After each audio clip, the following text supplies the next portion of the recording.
Look at her cute blonde pigtails. Come over. Wiedergutmachungsabkommen. The Schweinebraten is ready in the oven. The Wiedergutmachungsabkommen was our post-war reparations agreement.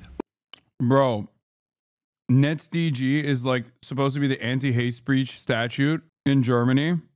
It is so fucking difficult to say. It's like Netzwerk Boo. I have no idea how to say it. NetzDG. With Israel.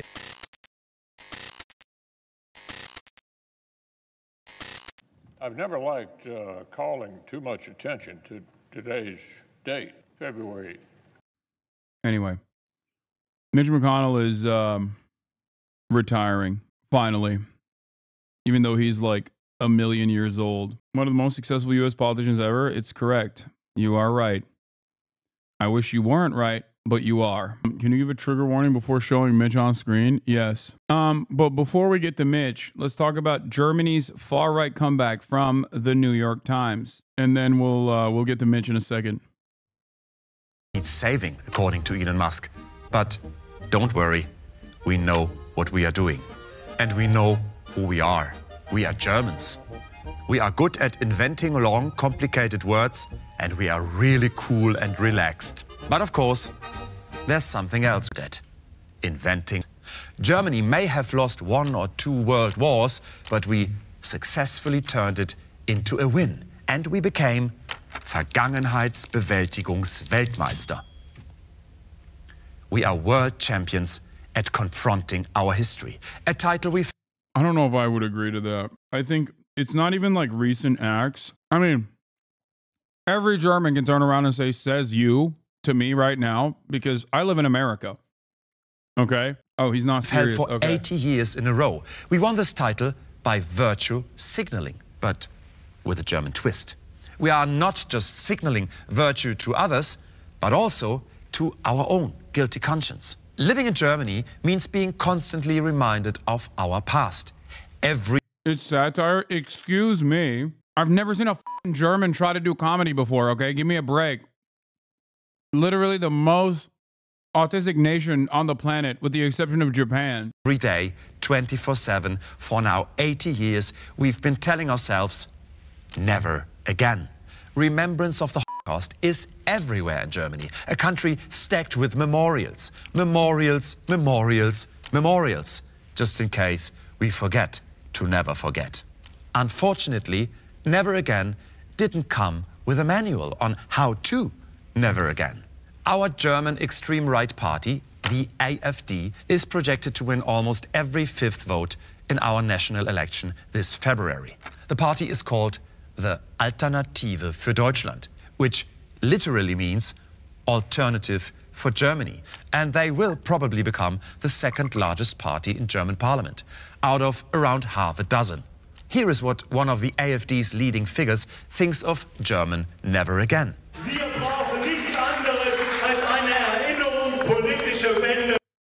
Björn Höcke is the history teacher that's the straight up. He is Pimmel.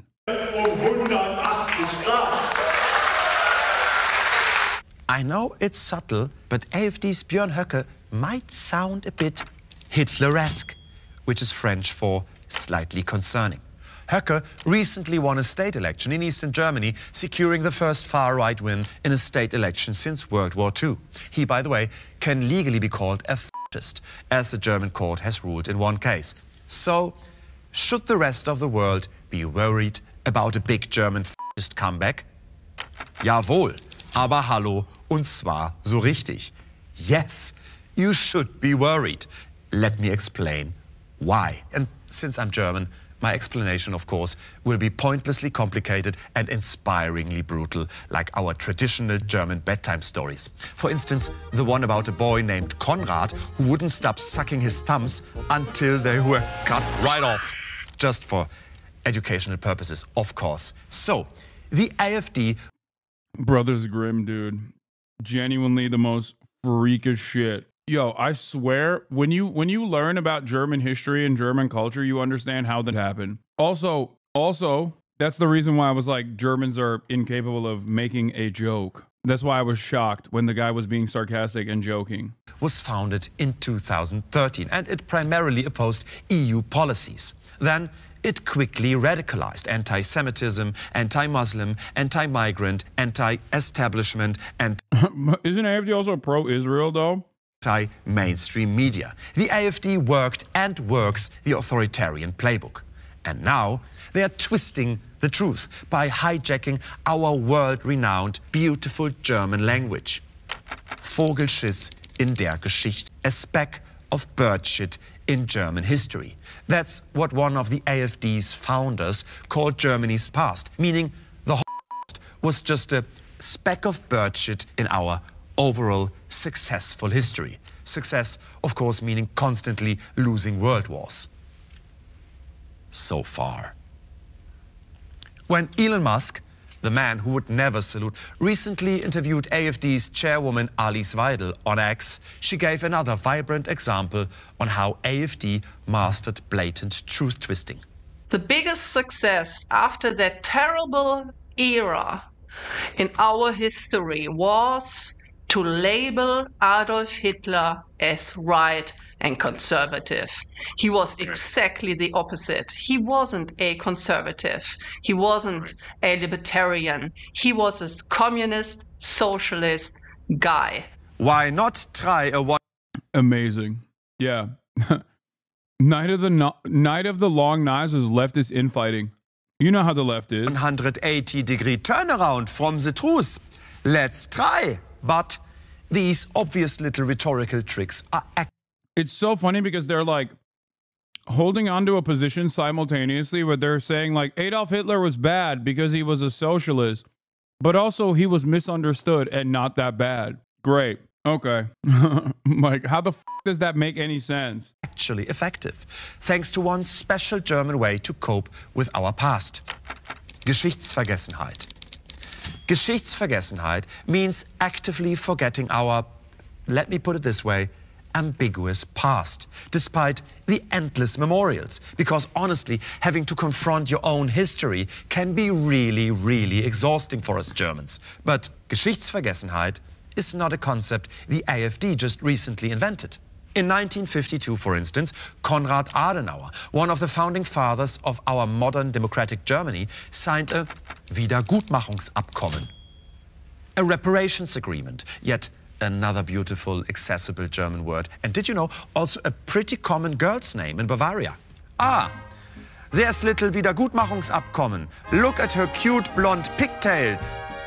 Come over, Wiedergutmachungsabkommen. The Schweinebraten is ready in the oven. The Wiedergutmachungsabkommen was our post-war reparations agreement.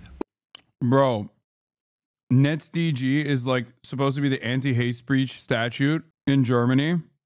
It is so f***ing difficult to say. It's like Netzwerk Boo. I have no idea how to say it. NetzDG. With Israel, but most modern democratic Germans have conveniently forgotten Adenauer's real motives. Die Macht der Juden, auch heute noch, insbesondere in Amerika, soll man nicht unterschätzen.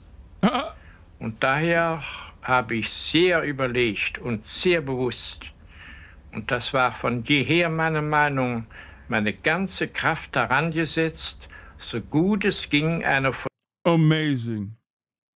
He said the Jews are too powerful of a force to be reckoned with. That's why we had to do reparations. Versöhnung herbeizuführen zwischen dem jüdischen Volk und dem deutschen Volk.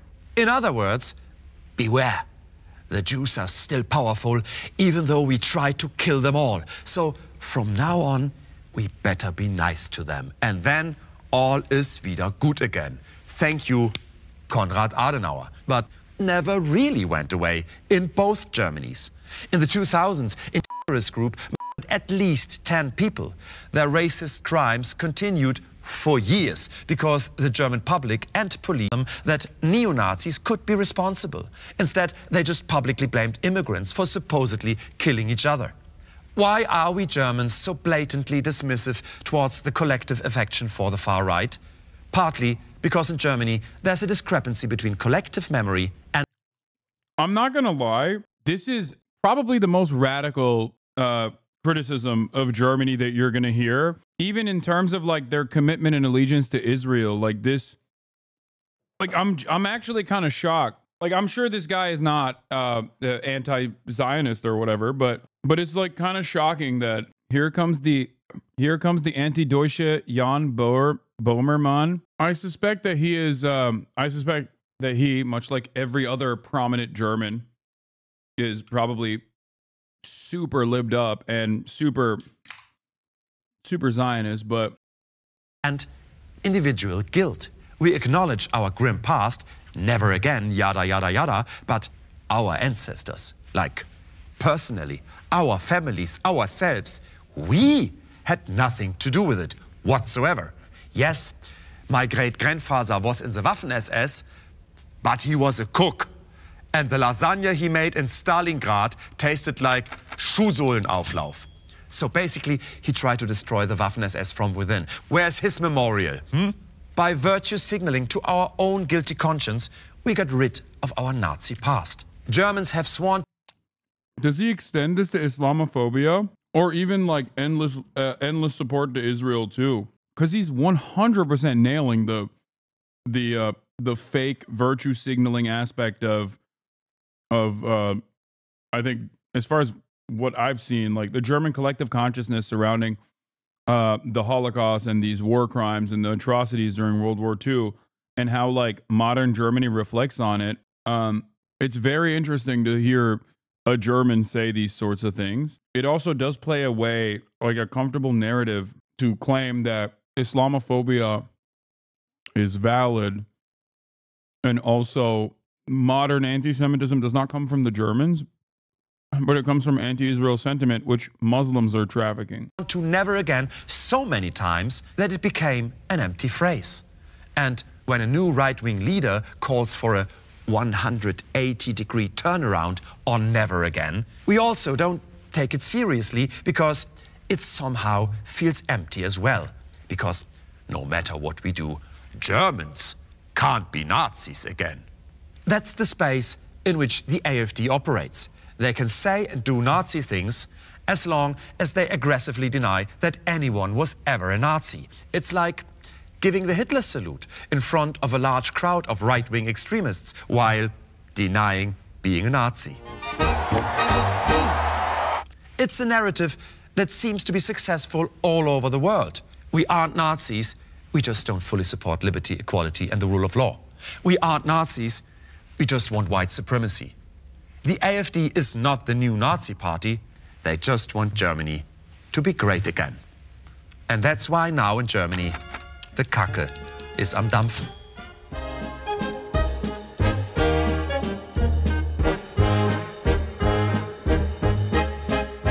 That was great. I'm shocked. But like I said, of course he's pro-Israel.